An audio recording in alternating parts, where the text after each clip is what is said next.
Okay, I think we're good. Hello. Hello again. We had some technical difficulties, but I do it every time I do one of these things. I keep thinking, the next time it's just going to go off smoothly, and it doesn't. No worries. That's life. Hi, Fatima. How are you? Hello, Erica. Thank you Yeah. for So, just having so me here. everyone knows, I introduced myself to Fatima on Instagram. That's how we met. That's how we know one another because she has a page. What is your page again? What's your handle? The informatics nurse. The informatics nurse, and she just kept putting out all of this great information about this option for nurses to do with their license, which is what this entire podcast is about. So, we kind of commented back and forth, and I said, hey, I'd really love for you to come on and share people your knowledge and how to get more information. She said, absolutely. So before we get started, Fatima, tell everyone where you are located. I am located in Sacramento, California. Okay, is that where you're from? Where are you from? I am actually originally from the Philippines. I grew up there Okay. and I immigrated to the US when I was 30. Okay. So I started working in a community hospital in Florida. I was under contract there for 2 years. After my contract was completed, I decided to move to the San Francisco Bay Area, and then from there moved to Sacramento, where I've been for many, many years now. We won't say how many. We don't need Yeah. to. Okay, so this is so interesting because I don't know anything about it. So you went to nursing school in the Philippines. Yes, correct. Okay, so what is nursing school like in the Philippines? Is it a diploma? Is it associates? Is it bachelor's? Do you have options? Um, I don't know if there's options now, but when I was going to school there was only one type to get into nursing school, which was a Hmm. bachelor's degree in nursing. It was a 4 year course. And the first year was actually a lot of like general liberal arts type of um, education. And second to third year, we were in um, nursing school proper, I would say. Okay. And then we all already started going to doing our clinicals. So we did. Mhm. So it's very much patterned after the U.S. Okay. curriculum. Okay. So, um, but in our case, when I was going to school, we were with our cohort throughout the time. We couldn't like go faster or some people could move a little slower and go to the next cohort, but we were like one cohort until the end of the school year. The program. Okay. So like in typically in US, well, if you're going to get your bachelor's degree, you do your 4-year program, you do the first couple of years are English, math, anatomy, Correct. physiology, and then you really Physics, can, yeah, chemistry. Yeah, those were my well, favorites. We no also had physics for Spanish. me. And then you get into your nursing intensive, probably I guess what in the last 2 years of it, would you say? We actually started in second year, so we had our anatomy and pathophysiology in second year, and when we started, I think we even had things like zoology and things like that. Okay. But a clinical, and then we started simulation. We call it there a return demonstration. I think it was in the second year or late second year. Yeah. And third years, we were really doing a lot of clinicals and um, doing being assigned to different clinical areas. So Okay. the great thing there, I would say, is that there were different kinds of hospital Mm, settings that we could work in. So I worked in my school, which was one of the top schools in my city. Actually had a teaching hospital. oh, So we went there, but we also worked in the government, like a regional government hospital. So I saw like different kinds of like patient populations and different work settings. wow. So would you say, what are the main medical issues there, would you say? Um, Oh, main medical issues in the Philippines? Yeah, like is there a lot of diabetes? Is it hypertension? Is it a cancer? What would you say you see a lot of? When I was working there. Yeah, yeah. Um, Actually, kind of Yes, sir. similar to the US too. There's actually a lot of comorbidities as well, but we Okay. do have a. I would probably say at that time we would have seasonal infectious diseases Mm. that I have not come across in the US. Like we would have seasonal dengue fever. Um, Oh, and so we did rounds in those areas too. Um, so I think that would be one of the big differences. And then um, where I rotated for my L&D, it was very eye-opening to me because I rotated partly in the regional government hospital where these were charity cases. And mm, so that was really eye-opening to me when I saw that the need for care, the demand for care was much larger than the supply. mm. Um, and so that was, I think that's something that I've never, I don't think I will see in the US. Like women lining up outside the government hospital with their spouses or other children or family members. And sometimes, like, lining up outside and waiting until they went into labor because then they won't be refused, but otherwise there was no room. Literally at the end we were all kept busy, the nursing, even the students, we were all busy running back and forth, That's assisting, cool. helping out with labor and delivery. Wow. I mean, that's not what this podcast is about, but that's why I always love to ask because everyone has Yeah, such different backgrounds and how yeah, they learned and how they came to be a nurse. So quick question. Did you have to take the NCLEX? Did you get a yes. nursing license? Okay. Actually, it was a multi-step process. First, I had to take my own country's Okay. licensure exam. Okay. Um, and then after that, I had to take the CGFNS, which is the Commission on Graduate Foreign Nursing Schools.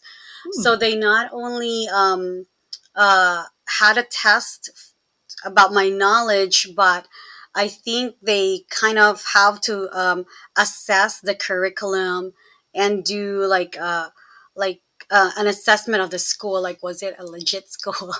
Right. If it's And accredited. accredited Right. school. Did our curriculum pass the standards of the U.S.? So it's um, CGFNS to me is pretty rigorous. Like they really check. I can't just send them, or I couldn't just send them my diploma and my transcript of records directly.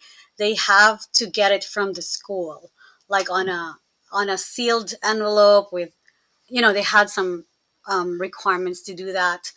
Then I had to do that again for the visa screen. Oh. Then, Oh. and then when I came to the US, that's when I took my NCLEX. Okay. So I took it in Florida, and then when I moved to California, I didn't have to retake it. I just had to apply for licensure Yeah. as Right. well in California. So when you moved to Florida, what kind of nursing were you doing? Was it med So surg, OR? Um, actually, when I moved to Florida, I hadn't been working as a nurse for a few years, Okay. but before that, I worked. I actually was a clinical instructor, so I taught. Oh, I okay. taught third year and fourth year nursing students back where I worked.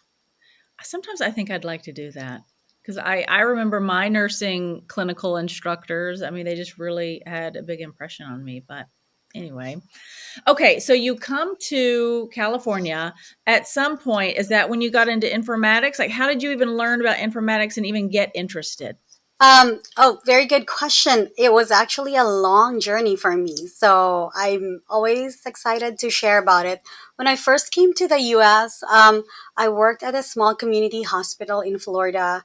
And, there were a lot of challenges there, as we know, no ratio, and we were always kept busy. But one Hmm. of the good things in that hospital was that they already had an EMR. and it was Meditech.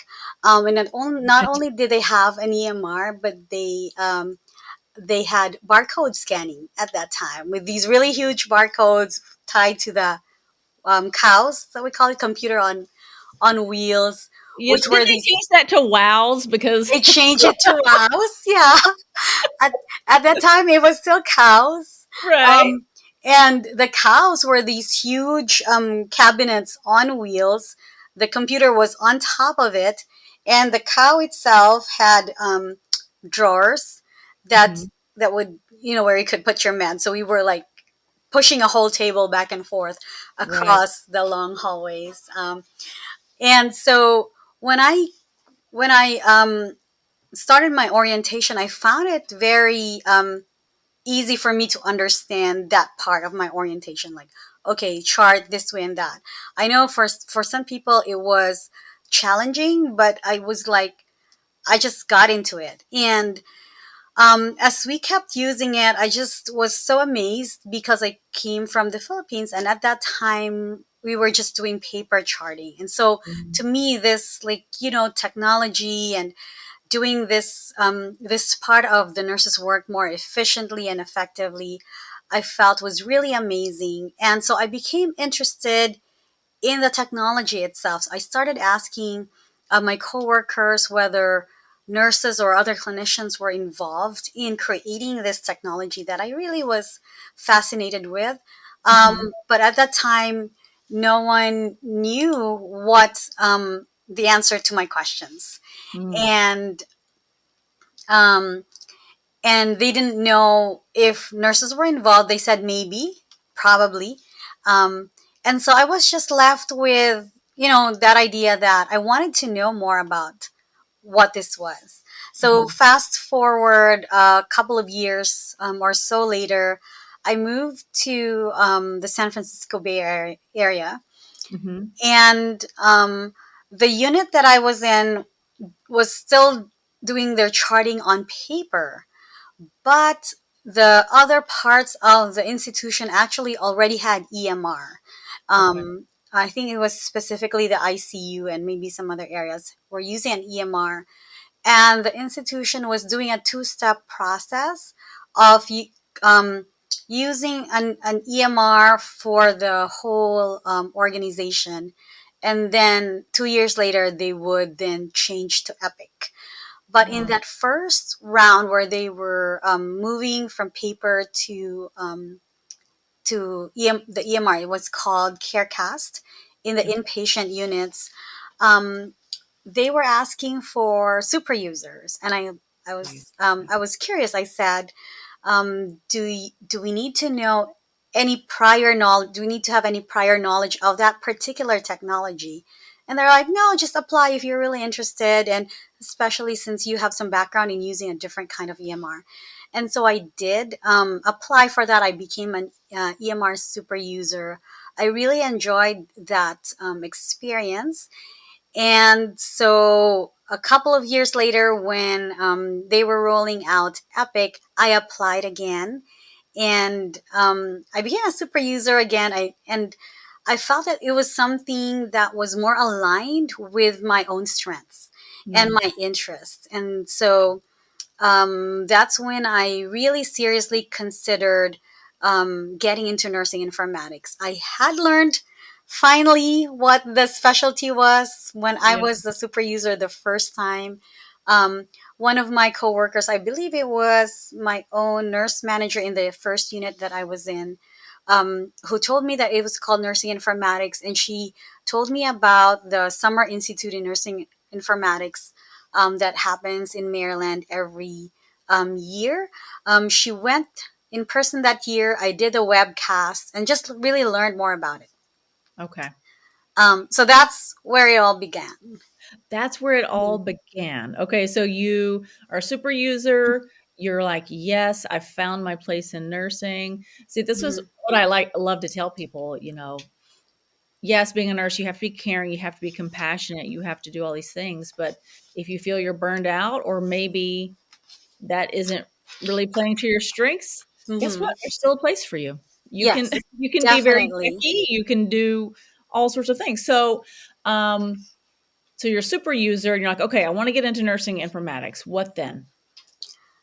So I felt that having that experience of being a super user a couple of times was good experience for me, and possibly a way for me to get a real, a formal informatics nursing job. And what I was also doing in since the year that I found out that there was a specialty is that I tried to learn as much about it as I could.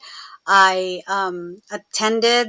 I virtually attended the Summer Institute in Nursing Informatics a couple of times, and every Okay. time I attended, I didn't just you know attend and then forgot it, because the institution I was with at that time paid for my for my registration.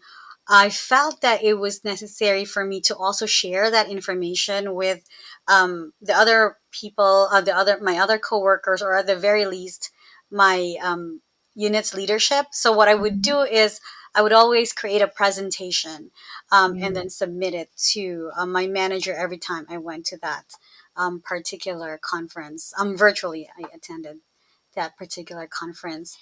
And so while I was doing my super user activities, Mhm. I was now in the ICU in that organization in the Bay Area. And I was really getting more serious about making the shift, because I saw that I could still make a difference, right? Mhm. Because I had many coworkers who had challenges in using the system, and I was able to effectively help them. Mhm. And by helping them, I was helping them provide better patient care by, decreasing the anxiety and showing them tips and tricks and how to do shortcuts to this, or how to do this process faster. And I was also getting feedback from them. They were saying, you're really good at this. Have you thought about doing this in the future? Mhm. And it was actually there after that stint kind of um, came to a close, where Mhm. I started looking around at the same organization and I tried to look for job openings for Mhm. informatics nurses. But unfortunately, I think I was a little late to the game. In that setting, there were no job openings. Oh. And I was actually kind of disheartened. I'm like, okay, I'm so ready. I'm so excited, but there's nothing. And for me, and no one can say, when are the openings gonna be posted again.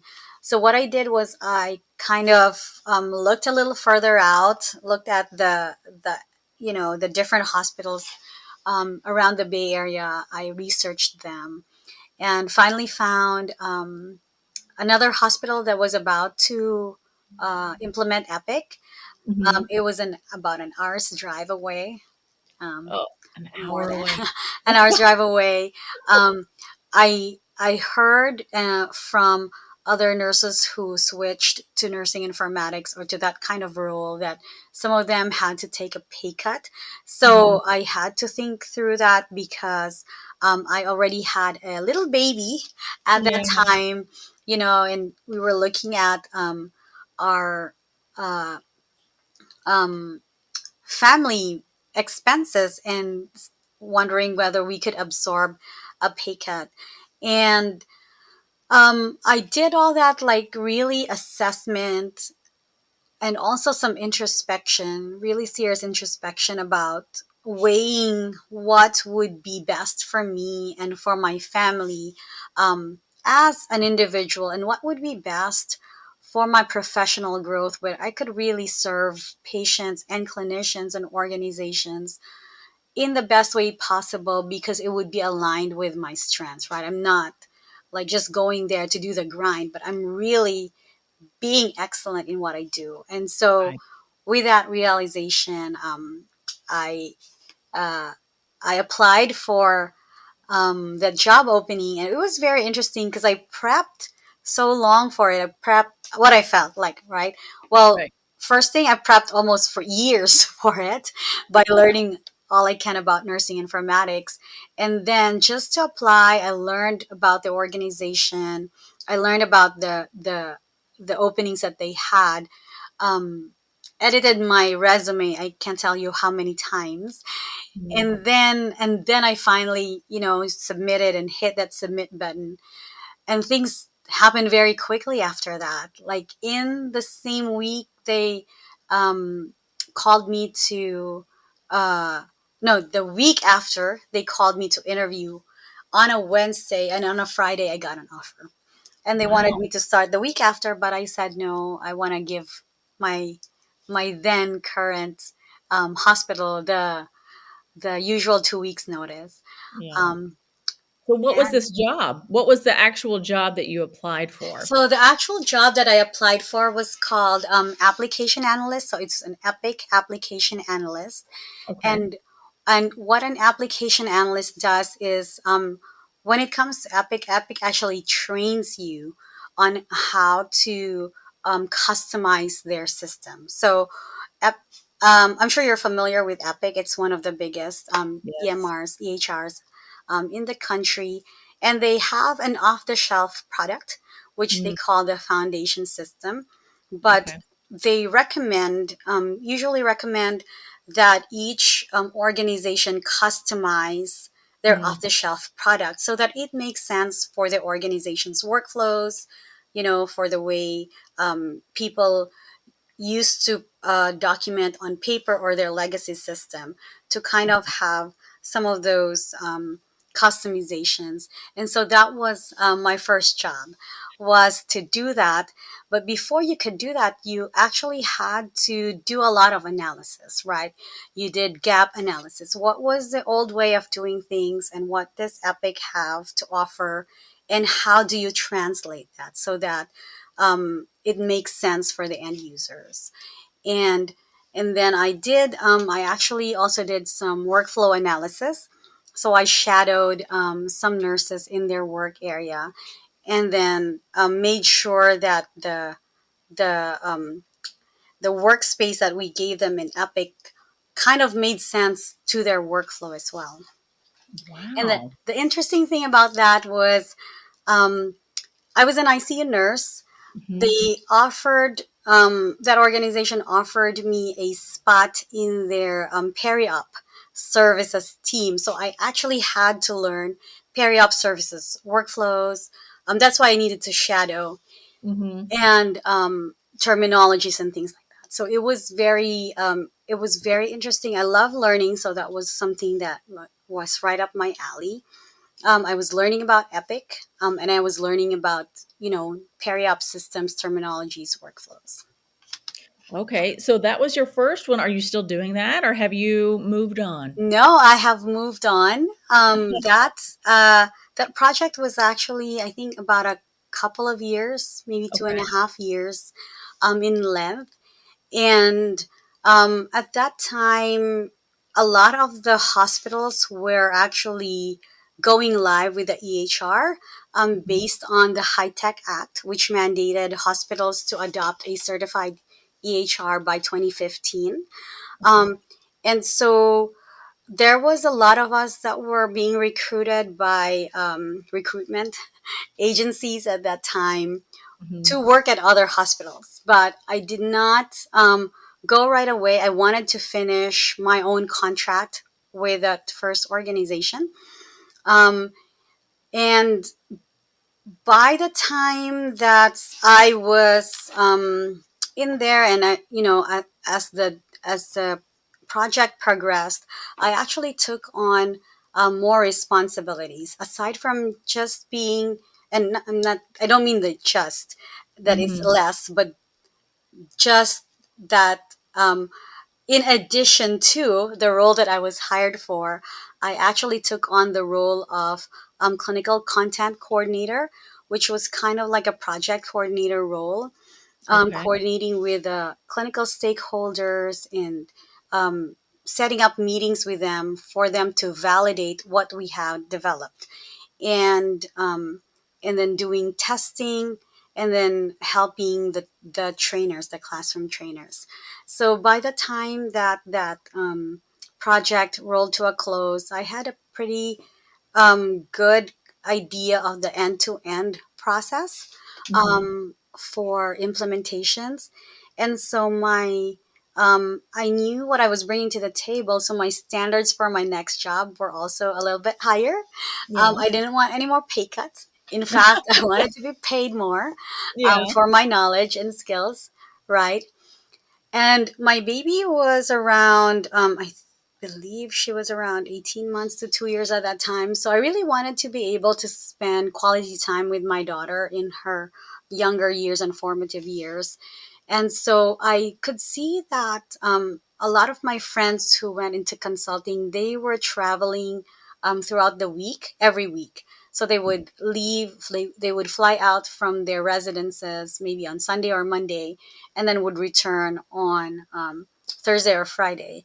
So I said, that's not for me. I would like to work in an organization that where I could work from home Mm. 50% of the time. So that was my other criteria, among other criteria, right? Right. So, but the very least were definitely a bump in my pay, 50% remote, and and I wanted to work for one of the top organizations in the country, and so Yeah. that's what I got. But it took a while. It took like several months to get there. This sounds so vast. I feel like most nurses don't even have a clue. So I Mhm. wonder what are, just to give the nurses listening some ideas, what are all of the different types of jobs within nursing informatics?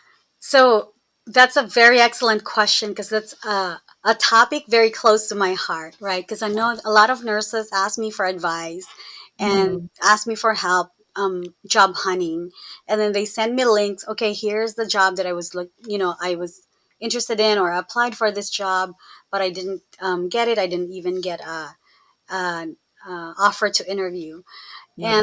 and so I say, well, is this a job that you feel you have the skills for Hmm. and you think you'll enjoy? Because there's different kinds of jobs in nursing informatics. It's not just one job.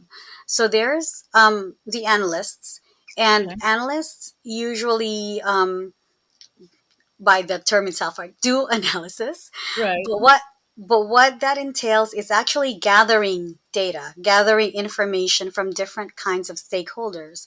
Clinicians just being one of them. Sometimes you'll need to get data from uh, operational leads or operational subject matter experts, or from IT, from your technology resources. And then once you have that data, you look at it and you try to see what information and insight can you glean from that data that will help you use technology to provide tools and solutions. Okay. So EHR is just one of them. Um, an analyst can be working for quality and safety projects. So an example for that is when the Joint Commission rolled out their standard about suicide screen. Are you familiar with that? Where they a few years The ago, one that they do in the ER, the suicide yes, screen? Okay. yes, Yes. where they mandated a few years ago that all ERs and inpatients must ask, you know, must use a screening tool for Hmm. certain types of patients. And so you do that in the ER, you do that in inpatient. What an analyst would do would be collect that data, put it into a sort of database or a spreadsheet, and from that data, you can glean whether the nurses are complying with that mandate and Mm. how many percent. And if they're not, what could be the possible reasons? Is it that the tool is not readily available? It can't be found quickly, or it's Mm. not easily understandable, or there's a gap in training? All that you can gain from looking at the data, and also from doing a gap analysis, going out there and maybe following some nurses around. That's so So, interesting. The interview that just posted, the episode that's from this last week, he is an EMS coordinator. He's mm-hmm, a nurse educator, EMS coordinator for a fire department. mm-hmm, And he said, like, they have to document certain things if it's a stroke. And there yeah, was this one box that never got checked that yeah, must be checked. And mm-hmm, all they did after some review, some analysis, I don't know if it was a nurse informatics, nurse that did it. All they did was move it from the bottom of the documentation to the top. And yes, they went from whatever low percentage it was to 100%. And it was mm-hmm, just, it's not that nurses weren't doing it or that they were trying not to do it. It mm-hmm, just was just where it fell in their documentation. And when they made yes, that one change, which I yes. imagine has directly to do with informatics and what you're Yeah, looking at, yeah. they got their That's an complaint. awesome example. Yeah. And actually, so that's what differentiates an informatics nurse from other specialties that are related to gathering and collecting data, because there are some nurses who do the data gathering and collecting as well, and some Mhm. analysis. But informatics nurses take it a step further by Mm. saying, how can we use technology to provide some solutions to this issue that we're seeing? So Okay. that's the informatics part of it. So those are a lot of informatics nurses are actually analysts by definition, because we all have to do some analysis. Right. But sometimes their role is not primarily just analysis, but also a developer role. So my Okay. first job was like that. It was an analyst slash developer role, where I Mhm. actually needed to go into the system and do some tweaks, learn some of the, back end.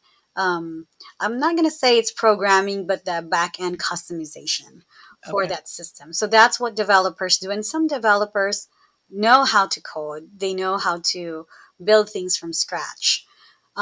Another role that informatics nurses have is the role of a coordinator. So a coordinator is someone who, as you know, works with various stakeholders and Mhm. various resources and coordinates efforts to get to a common goal. And some informatics nurses also specialize in education. So they find things that they need to teach to their stakeholders. They design the curriculum, and sometimes they build the education tool also. Like they create the videos, or they create like interactive tools to make the education more dynamic and more interactive. But some of Mhm. them also just teach in the classroom. Um, Okay. so those are actually what I call the four most common entry level roles, because as you Analyst. Analyst. analyst, developer, coordinator, and educator. Okay. Oftentimes, so those are the roles, but oftentimes a job has a combination of each. Okay. And you need to identify which is the primary role for that job. Okay. Because you might be applying for a job thinking that's a coordinator role and that's your strength, but then you end up doing development Mm. and it's something that you don't really like, Right. right? Right. Like, I didn't sign up for this. I didn't realize. Yes, I didn't realize there's too much like clicking of things. Yeah. Um, and sometimes people also try to apply for they really want a development role, but then it turns out to be a coordinator, Mm. primarily a coordinator role where they have to talk to a lot of different people, do conflict resolution, lead some projects. And that's not what they wanted in the first place. Right. Not to say that you can't pivot once you have that understanding, but knowing that from the get go is really very helpful. And then as you go up the career ladder, as you gain more experience and knowledge and skills, then you can become a project manager. You can Okay. become a consultant. You can become a manager also, like I am now. Okay. And or you can specialize in one area and be like a data analyst, or you're the go-to person for data validation for certain clinical documentation compliance reports. So there's really a lot of things you can do. So Um, many. yes. Yeah, I mean, so when someone is applying, let's say they're applying for an entry level position in Mm-hmm. one of those four categories, you're the manager. Mm-hmm. What are you looking for? Are you looking for a bachelor's degree? Do they have to have a master's? Do they have to have, should they have been a super user at some point? What experience and stuff are you looking for? Yeah. So, as a manager, I look for certain specific things, but what I want to share is something that I've found ever since I started looking at jobs more closely, nursing Mhm. informatics jobs more closely, beginning in 2020, is that a lot of the jobs currently that are out there require a bachelor's degree. There Okay. is a big myth that you have to have a master's degree in nursing I thought you informatics did. I thought you had to have a master's. to even apply. Okay. The basic requirement is a bachelor's degree for the Okay. most part. I have Okay. seen a few, less than 10, that actually are open for people with an associate degree. Okay. So those exist also, but they're very, very few and far between. The vast majority require a bachelor's degree in nursing. Um, Okay. some of the job openings will say we prefer Mhm. a master's degree. And there's a few that actually require a master's degree. So Okay. there is that. But for the most part, a bachelor's degree in nursing. The other thing that um, the job openings are looking for, and also I myself as a manager look for, is has this nurse been involved and engaged in informatics related activities while they're doing their bedside or admin work. And it doesn't have to be something like super user. If you've ever been involved in a chart audit where you collected data, but Mm. also going further than that, if you were involved in looking at your data and making some sense of it, that's analysis. That's a gap analysis of data, basic data analysis. And so that is a skill and experience that, can help you in a nursing informatics job. Okay. Another very good experience to have is some leadership experience, right? Mm. If anyone's been a charge nurse, um, then that is great experience for a coordinator role because you do a lot of coordinating Yep. in a very high pressure environment as a charge nurse. If anyone has been a preceptor or a department educator, then you have some of the skills for an educator role in nursing informatics. And if you have several of those, then that's great. You have a lot of different experience and skills that can definitely help you in a job in nursing informatics. Okay. That's such great information because I had no idea. But that makes sense to me. I thought you had to have a master's. Apparently I Mhm. was wrong. And I'm sure I'm not the only nurse in the world who thought that. So that's good Yes, information. yes. The reason I started, doing a casual, I would say informal research beginning in mid 2020 was because I kept getting that same question. Like, I Yeah. really wanted to be um, an informatics nurse. Do I need a master's degree? Or even asking me, I'm considering getting a master's degree from school A, B, and C. Which do you Right. think is the best? And I'm like, oh, uh, no, I don't do that. That's not my scope of expertise. um, yes. Oh gosh. Okay. So that's great information. Thank you. Now I know you're a manager at an Mm-hmm. organization Mm-hmm. for nursing informatics. But in addition to that, you have a business, right, where you teach nursing informatics. What do you teach? What is your business about? Yes, and that's correct. So I am currently, after my initial job as an application analyst, I became a consultant. Okay. And then after that, I became a QI nurse analyst, quality improvement nurse analyst, and then a project, a programs and solutions manager, and a clinical informatics manager. So I've had that journey from entry level, going up to be to more expert roles, and then becoming a manager also, of other informatics nurses, and actually also managing non-clinical staff. Um, as I was going through that journey, I actually created a website called the informaticsnurse.com way, Mhm. way back in 2011. Okay. And that was, um, I was going to say, that was my own fault.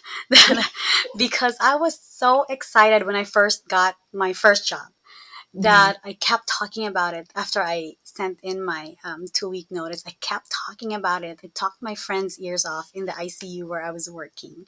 Yeah. And I guess they got excited too because during that 2 weeks that I was still there, some people came by to ask me some questions. So I answered their questions. And then some of them told their other friends. There's And other thread. people, and they asked me their questions, and then some of them gave my phone number away to people I didn't know, and I was Great. answering their questions. So I said, you know what, and Facebook was there at that time already. This was like Mhm. in 2010. Okay. And it's like, okay, let me make a Facebook page about this topic. But as you probably know, at that time, Facebook was really clunky to use. So by Mhm. the time 2011 rolled around, I said, I don't like, doing this. In Facebook, I have some idea about how to create websites. I have some experience with that, and I really like that. So I created my own website. My idea for that website was to just, you know, put Google ads in it and, Yes. update it from time to time. I Right. did make some money out of Google ads, enough to keep it going, to Right. pay for the website and server and hosting and so on. Um, but it wasn't really my priority at that time because I was Mhm. also learning how to be an informatics nurse. Right. So I kind of like just let it sit for a few years, and then after a few years, I started getting email from nurses saying, "Hey, I need help with my resume for this job. Can you help me?" Or, "Hey, I'm about to be interviewed. Can you help me?" Or, "I really want to be an informatics nurse, but I don't know where to start." Right. So I just responded to these nurses. I helped them. I gave them some tips by email, and it was, the inquiries were getting more and more. And we're taking up, You're like, this is turning into something. yes, it was taking up a lot of time also, right, doing the Mhm. things one on one. So Mhm. in late 2019, I actually decided that in 2020 I would create a group training program Okay. where I would use the system that I developed through those years of going up the expertise level as an informatics nurse and applying for various jobs and doing those various jobs, and also kind of combining that with my knowledge at that time, that I was becoming more of a leader in my own organization, and what the tips were to get there. And I started doing my group training program in, I believe it was February 2020, Okay. just as things were closing down because of the pandemic. Right. Um, and I was quite surprised and encouraged at the response. Yeah. And I did that for a couple of years, like holding those group trainings. I only do it a few times a year, Okay. so that I don't tire myself out. Right. Right. Because that was also, as you know, a really busy and challenging time for everyone. Right. Um, so that's where it started. Now I feel like there's even more interest in the Yes. topic. And Yes. so what I've been doing is I've been kind of converting some of the topics that I teach in my group training program. I've been converting them into a self study kind of tool where you can just do it and watch the recorded videos and do the exercises without me there. Like an online course Like or an a online course, yes. okay, An okay, online course without me there. But I okay, still want to keep the option of doing a group training program just a few times a year. okay, In 2023, it'll have to be just a couple times this year, okay. uh, to take a small group of really highly motivated nurses, Mhm. and train them myself using the system that I developed, because it's a step by step system. um, and step one is not look for a job. We look for a nursing informatics job and apply for it is not step one. It's not even step two. It's not even step three. It's probably like step four, I think, is where we start. Yeah. Look for a nursing informatics job, but there's some foundational steps and strategies and techniques before we get Let me tell you, Fatima, I love an online class. I there. love Oh, an online cool. course. I Mm-hmm. love because that's so when I saw that you offered that, I was Mm-hmm. like, yes, because the truth is, um, I mean, I guess people could find out this information, but it's going to take Mm-hmm. you a lot longer. Yes. It's, I mean, I guess you could look on Google, you can look on YouTube, or you can find Fatima's page and she can take you through the course. And if you choose to do the group training, it's more focused. It Mm-hmm. doesn't waste as much of, I mean, well, it doesn't waste any of your time, but it doesn't waste your time compared to you just looking in the interwebs, Yes. And putting it where all do I together. start? No, Certainly that can happen too, right? Like for some nurses, that works for them, and that's totally Mhm, fine. For some nurses, and I have met some of them, they try doing it on their own mhm. for months and years. Yes. And when they finally meet me, they're just, okay, they're like, okay, just teach me, Yes. just show Yes. me how to do Yes, it. and then it's very easy, and you have your Hmm. presentation, you have your class, and I Hmm. just love that. I Yeah. love that so much. So, is your course open all of the time, and then the group training is sometimes? How are you organized right now? Yeah, so the course will be open starting in April, In April? because I'm still finalizing some of them. I have the material, but I'm moving things around. And Okay. then, so that will be open all the time, beginning in April. Okay. And then the group training program, it's usually 8 weeks. It'll just happen twice a year this year. So Okay. it'll also happen starting in April, and then there's going to be another one in the fall. Okay. Perfect. So, side note, I'll cut this out of the podcast. Why not let me know when you're going to launch, and then I'll time the podcast for right Awesome. before you're Yeah. going to launch, Yeah. and then Yeah. That's, it'll be, extra advertising. So, that would be wonderful. Thank you, yeah, I'm Erica. kidding. I'm not kidding. I love courses. I love nurses with a business, and I love this is good information. So anyway, unpause. Um, okay, well, so everything is going to restart in April. Hmm. Okay, and then can you tell us what would people get out of the class or what the course? What can they expect? What are the deliverables? So the course takes you. Um, what I'm doing with the course is I'm actually um, cutting certain aspects or taking certain aspects out of my 8 week training program Hmm. and putting them into bite-sized pieces that you can do on your own. Okay. And so you can start from wherever you feel is your greatest need and your style of learning, Hmm. as opposed to the group training program where you have to go through the program with the rest of the cohort and with Yes. me there. Um, Hmm. and so there will be certain steps based on my successful group training program. There will be topics about, where to actually start. What are the first steps that you need to take? Um, and then there would be a part about job hunting specifically for nursing informatics jobs. I don't Okay. claim to be an expert in other types of nursing specialties, but I know how to look for nursing informatics jobs.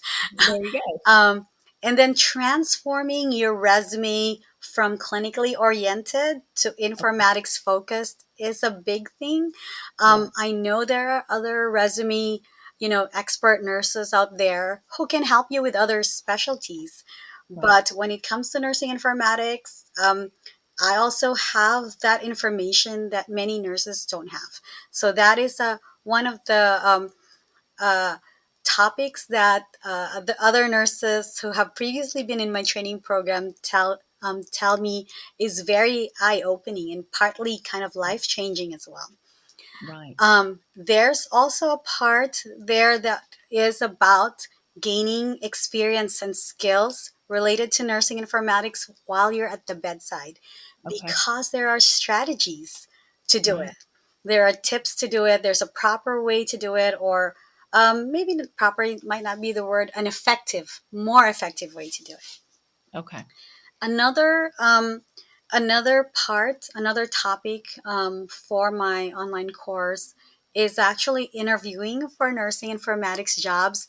Okay. And this is actually a game changer, especially for those nurses who have already tried um, to apply for jobs and interview for jobs on their own without any successful outcomes. So a lot of the more advanced nurses who have a little bit of experience, some of them even had gone to nursing informatics master's degrees program, And they still and couldn't get a job. they couldn't land a job on their own. And partly it was partly a resume Mm. issue. For many of them, it was an interviewing challenge Mm. where they had the skills and the experience and the knowledge, but were not able to articulate that in a way that hiring teams in the informatics world could very clearly understand and connect to their needs. So Right. we go through that kind of um, training as well. In the Hmm. online course, you'll just go through several videos. Like these are short, um, bite-sized videos, I would call them. I don't usually have videos lasting more than 30 minutes. Okay. Most of my videos are between 5 and 20 minutes, where you can go into it, watch it, and then apply the knowledge and skill yourself. Hmm. In my group training program, what makes it different is that you still have the videos. I coach you, and we have live sessions where I coach you on specific examples that are applicable to you. And the group training program also offers a mock interview session, especially for those who are preparing for their interviews. Oh. We go on an interview as if it's a real interview where I'm not the person you've known for the past several weeks. They come. They usually come in their interview outfit or something close to it, in Mm. the location that they will be sitting in for a virtual interview, and we Okay. go through some questions to practice, and I give them constructive feedback afterwards. Wow.